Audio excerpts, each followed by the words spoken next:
আসসালামু আলাইকুম রহমাতুল্লাহি ওয়া বারাকাতুহু। সুপ্রিয় সম্মানিত দর্শক ও শ্রোতা, আশা করি মহান রব্বুল আলামিনের দয়ায় আপনারা সকলেই ভালো আছেন।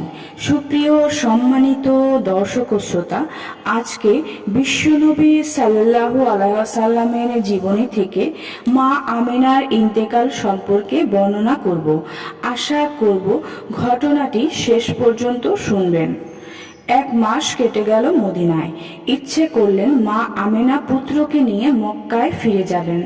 যে দুটি উষ্ট্র সাথে এনেছিলেন তাদের খাবার সহ পথের সব সম্বল প্রস্তুত করলেন, সঙ্গে দাসী আয়মান। মদিনা থেকে যাত্রা করে যখন মক্কা মদিনার মধ্যস্থলে এসে উপস্থিত হলেন, তখন মা আমেনা সহসা সামান্য অসুস্থ হয়েই পরলোক গমন করলেন এবং সেখানেই তাকে সমাধি স্থল করা হলো।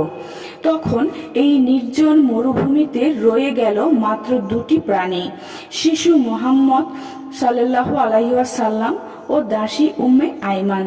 বিধাতার কি কুদরত! 2 মাস পূর্বেই মক্কায় দাদা আব্দুল মুতালিব ও মা আমেনার সাথে খুবই সুখে দিন কাটাচ্ছিল।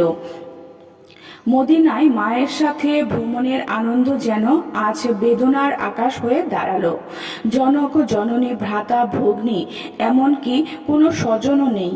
পিতাকে হারালেন জন্মের পূর্বে আর মাতাকে হারালেন নির্জন মরুভূমিতে।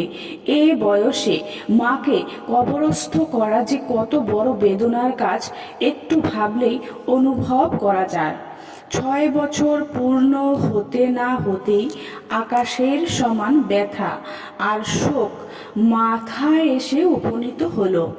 হযরত মহাপ্রভুর কোনো রহস্য এতে লুকিয়ে রয়েছে।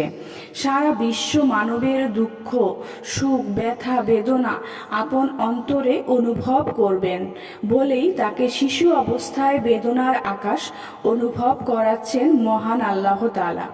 সুপ্রিয় সম্মানিত দর্শক ও শ্রোতা, আশা করি ঘটনাটি ভালো লেগেছে। ঘটনাটি যদি ভালো লেগে থাকে অবশ্যই চ্যানেলটি সাবস্ক্রাইব করবেন, লাইক করবেন, কমেন্ট করবেন এবং বেশি বেশি শেয়ার করে দিবেন। সবাই ভালো থাকবেন। আল্লাহ হাফেজ।